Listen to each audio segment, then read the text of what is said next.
안녕하십니까, 박계비입니다. 이번 영상에서는 2006년도에 있었던 대학발전위원회 내용에 대해서 간단히 여러분들께 설명을 드렸으면 합니다.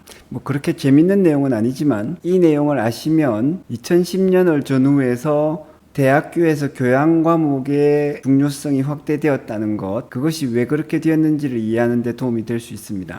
그리고 또 여러분들이 자기 발전을 위해서 다양한 공부를 해 나갈 때 참조할 내용이 될 수도 있을 겁니다. 2006년도에 저는 그때 박사 과정에 있었는데 대학교에서 각 분야에, 특히 기초학문 분야에 가장 권위 있는 교수님들이 모여서 대학발전위원회를 꾸렸어요. 물론 대학본부 차원에서의 요구가 있었죠. 그러니까 그런 자리에 저같이 박사 과정에 있는 사람들은 낄 수 있는 자리가 아니었습니다. 근데 저희 지도 교수님이 워낙 그 중에서 젊은 교수님으로서 실력이 뛰어나셨고, 제가 그 지도를 받으면서 박사 과정에 있었기 때문에 제가 회의록 정리 등의 일을 하러 들어가게 된 겁니다. 기본적으로 거기서 우리나라가 발전하기 위해서는 대학이 어떻게 변해야 되며 특히 대학 교육이 어떻게 변해야 되는지 거기에 대한 심층적인 논의가 있었습니다.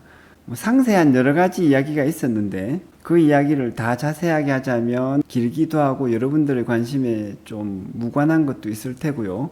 그 중에서 제가 가장 기억에 남는 한 대목을 일단 이 영상에서 설명을 드리겠습니다. 결론을 먼저 말씀드리면 전공교육보다는 기초교양교육이 더 중요해진 시대가 되고 있다. 그런 말씀이셨어요. 왜 그러냐? 점점 기술들이 발전을 하고 시대 변화가 빠르고 새로운 지식이 나타나서 산업 환경 그리고 국가적인 환경 자체가 빨리 변하는 시대가 되었다. 이것이 1차적으로 지적된 상황이었습니다. 그러다 보니 옛날과 비교해서 어떻게 변했나? 옛날에는, 그 옛날이라는 것은 대략 80년대, 70년대 정도를 생각하시면 되겠어요. 사람들이 전공 분야를 열심히 공부를 해서 취직을 하면 대략 직장에서 25년 내지 30년을 버틸 수 있었다는 겁니다. 그런데 시대가 변하고 새로운 지식과 기술이 점점 빨리 나타나고 사라지는 시대가 되고 나니 2006년도 당시에 교수님들이 지적한 것만 하더라도 대학생이 전공 과목에서 아무리 첨단의 지식을 공부하고 나와도 직장 생활에서 그 지식을 쓰는데 10년을 못 버틴다는 겁니다. 10년도 안 되어서 그 첨단 지식이 옛 지식으로 변하고 쓸모없는 지식으로 변하고 한물간 지식으로 변하고 새로운 지식이 또 나타난다는 것이죠. 그래서 그런 시대에 대학이 학생들을 열심히 가르쳐서 그 학생들이 좀 나라의 일꾼이 제대로 되도록 교육을 시키고자 하니 옛날처럼 전공 공부를 열심히 시키는 데는 한계가 있더라는 겁니다. 그럼 어떻게 하느냐? 새로운 지식이 나타날 때마다 항상 쉽고 빠르게 습득할 수 있는 능력, 그리고 때로는 자기 자신이 더 새로운 지식을 생산할 수 있는 능력, 그런 능력을 학생들이 갖도록 교육을 시키는 것이 더 중요하다. 이것이 대학발전위원회의 교수님들이 말씀하신 것이고, 인문과학, 사회과학, 자연과학 분야에 최고의 교수님들이 모여가지고 각 분야가 다 다름에도 불구하고 이 지점에 다 같이 동감을 하셨어요. 그래서 대학 교육에서 기초교양교육을 더 늘리고 강화해야 된다. 그러면서 각 교수님들이 각 분야에서 그래도 원로 교수님들이라서 나름대로 입김이 있으니까 자기 후배 제자들과 그분들한테 설득을 해서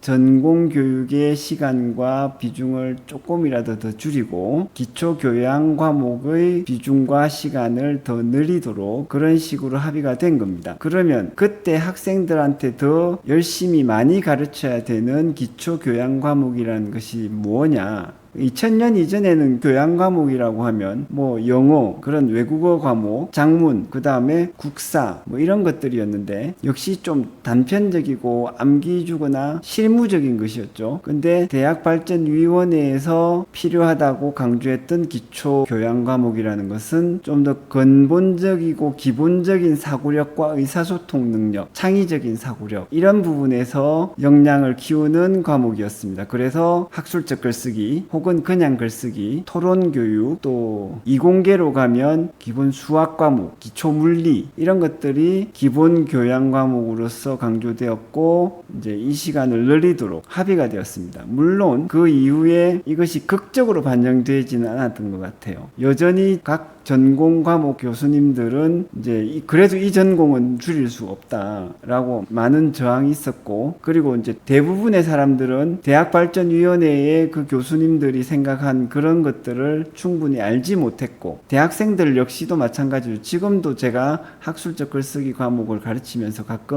가끔이 아니라 자주 느끼는데, 학생들이 이 과목을 왜 공부를 하지? 난 관심 없는데, 이런 느낌을 가지고 수업에 많이 들어옵니다. 그 학생을 제가 개인적으로는 결코 탓할 수가 없는 게, 제가 대학생이라도 그럴 것 같거든요. 그래서 지금 제가 말씀드리는 것, 그런 내용, 예전에 이런 일이 있었고 제가 직접 듣고 저도 공감을 했고, 이런 내용, 대학발전위원회 교수님들이 대학의 미래와 우리나라 대한민국의 미래를 위해서 무엇이 필요한가에 대해서 이런 식으로 고민하고 이런 식으로 토론하고 이런 결론을 내렸다. 이 내용에 대해서 모르는 상황이라면 당연히 나도, 예를 들면 제가 철학과에 들어갔잖아요. 그럼 철학과에 들어왔으면 뭐 유명한 현대 철학자의 철학에 대해서 알고 싶지, 학술적 글쓰기 같은 걸 공부를 하고 싶겠냐. 학생들의 그런 감정에 거의 100% 동감이 됩니다. 그래서 얼마나 많은 분들이 이 영상을 보실지 모르겠으나, 이런 사실들을 좀 아신다면, 그래, 얼핏 봤을 때는 오히려 시간 낭비 같은 기초 교양 과목, 글쓰기나 비판적 사고력, 또 토론 교육 이런 것들에 대해서 그래, 그것이 더 중요할 수도 있겠다. 그 교육의 양과 질이 강화되는 것이 나름대로 충분히 의미가 있겠군.